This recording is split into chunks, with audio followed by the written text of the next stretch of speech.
Doutor Edivan, como é que o senhor recebeu a notícia ontem de que o Hospital de Trauma conquistou o certificado de qualidade no atendimento?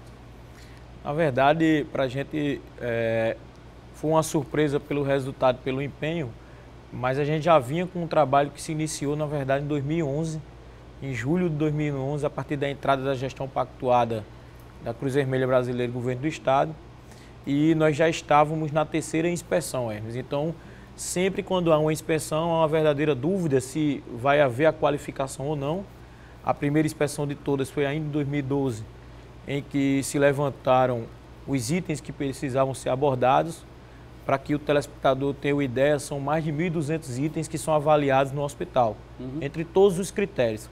Critérios de atendimento, critérios de agilidade de atendimento, rotatividade de leitos, infraestrutura, dos mais variados, equipe técnica, quantidade de profissionais, etc. E nós já tínhamos recebido há cerca de 3 meses uma segunda inspeção e nessa terceira, graças a Deus, nós recebemos essa indicação de acreditação hospitalar que equivale a um controle de qualidade de serviços de saúde, sejam eles privados ou públicos. Certo. É como um ISO, só que específico para serviço de saúde. Para serviço de saúde, para unidade hospitalar? Nem tanto unidade hospitalar. Pode ser utilizado para serviço de nefrologia, para serviço de hospitais privados, hemodiálise, por exemplo, clínicas de diagnóstico, só que muito difícil para se dar um hospital de porta aberta e principalmente um hospital público, onde nós realmente ficamos entre as exceções em relação a essa acreditação, a esse título, que é o mesmo título que é dado a qualquer outra instituição. Certo. Isso na prática, o que é que representa para o atendimento ao usuário? Para que o usuário tenha ideia, na verdade ele já vem sentindo a diferença do que muda com o título, com um certificado e o selo de acreditação hospitalar. Nos últimos 2 anos, todo mundo testemunhou uma melhora super evidente no Hospital de Emergência e Trauma, e o que o selo mostra é que o Hospital de Trauma, a partir de hoje, passa a ser reconhecido nacional e mundialmente como um hospital de referência de qualidade ao doente, no que diz sentido à segurança, no que diz sentido, por exemplo, num dos itens, primeiro atendimento, em que a gente tinha uma média de 4 horas para primeiro atendimento. Hoje, nós temos 97% dos pacientes graves atendidos até a primeira hora. A quantidade de leitos de UTI a gente duplicou praticamente de 24 para 46 leitos.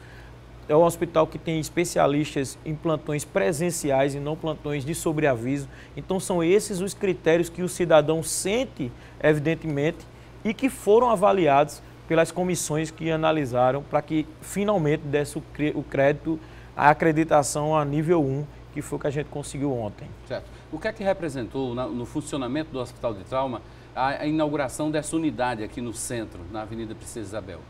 O HTOP, que é o Hospital de Traumatologia e Ortopedia da Paraíba, onde era o antigo pronto-socorro, na verdade ele foi utilizado como uma estratégia, Hermes, único e exclusivo de porta fechada, porque ele recebe pacientes exclusivamente que deram entrada no primeiro atendimento no Hospital de Trauma. A gente foi inaugurado dia 26 de setembro pelo governador, a gente está em fase de implantações de serviço, já temos lá mais de 1.500 atendimentos de egresso. O que é isso? É o paciente que foi operado no trauma, que recebeu um atendimento no trauma e que tem hoje o direito a um retorno de atendimento. Nós já temos hoje cerca de 93 enfermarias, 93 leitos, sendo 10 leitos de UTI e mais 83 de enfermaria, dos quais uma média hoje de acomodação de 50 pacientes. E a perspectiva principal de que os casos menos graves, que são aquelas cirurgias eletivas, nós passaremos a fazer cerca de 200 cirurgias eletivas mês no HTOP, que é justamente as cirurgias exclusivamente de ortopedia, que é para desafogar o bloco cirúrgico do trauma, que hoje está sendo utilizado muito mais para cirurgias de emergências do que cirurgias eletivas. Mas efetivamente o HTOP tem conseguido alcançar essa meta?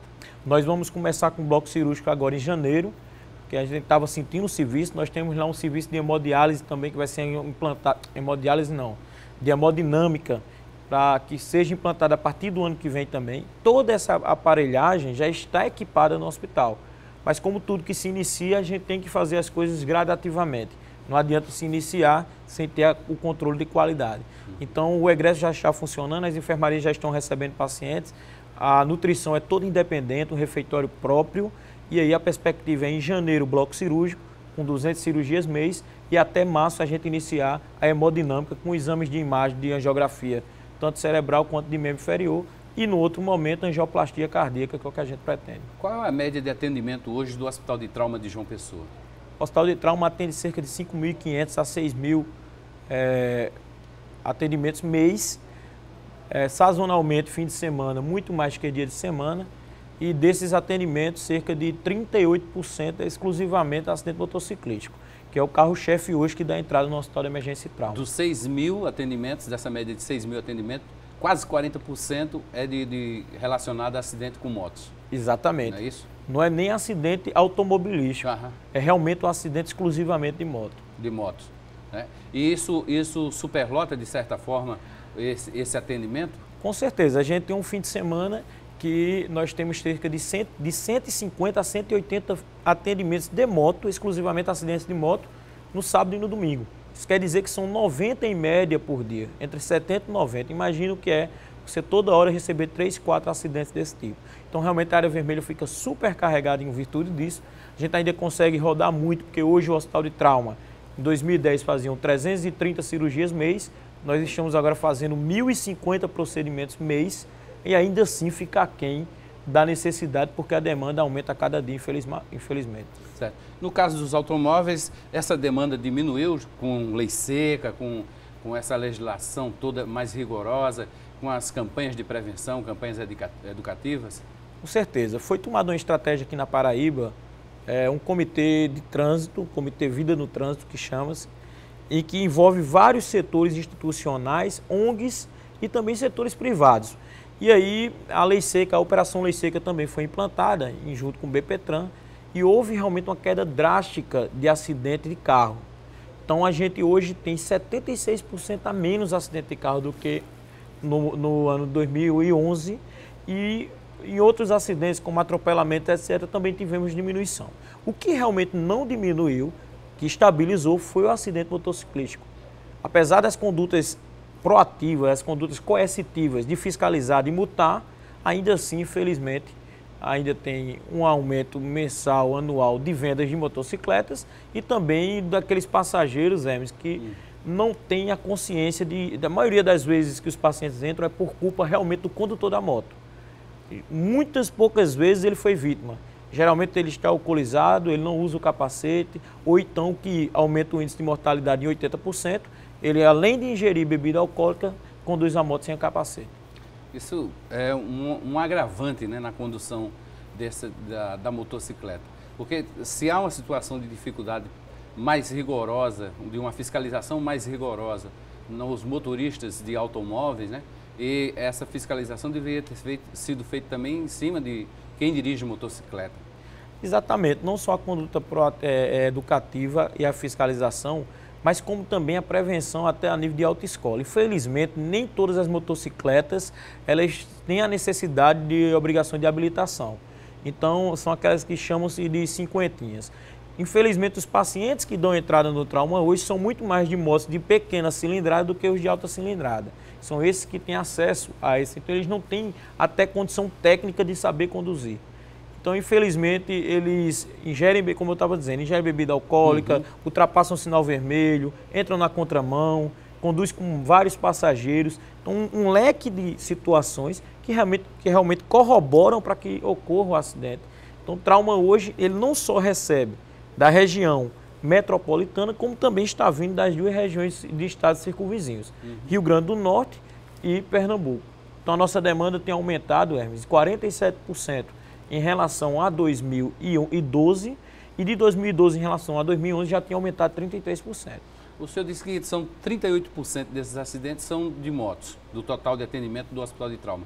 Dentro desses 38% de condutores de motocicleta, o senhor diria que quantos por cento chegam lá por conta do uso indevido do álcool? Essa estatística nós temos, o que a gente pode dizer é que a maioria deles estão entre 18 e 25 anos de idade, são aqueles pacientes que estão em plena atividade trabalhista, que estão em pleno mercado e realmente muitos ficam sequelados e infelizmente esses pacientes chegam a ter, na maioria das vezes eles têm 30% não utilizava o capacete, que é o equipamento obrigatório de segurança. Cerca de 25, 30% ingeriram bebida alcoólica e o restante fizeram as duas situações quase. Uma minoria, menos de 10%, foi vítima do acidente. O que quer dizer isso? Estava conduzindo direito, não estava alcoolizado, estava com capacete e de repente foi atropelado, uma colisão com um carro, etc. Realmente, cerca de 70%, como eu falei, foi por responsabilidade exclusiva do condutor, desses, a maioria ingerindo bebida alcoólica.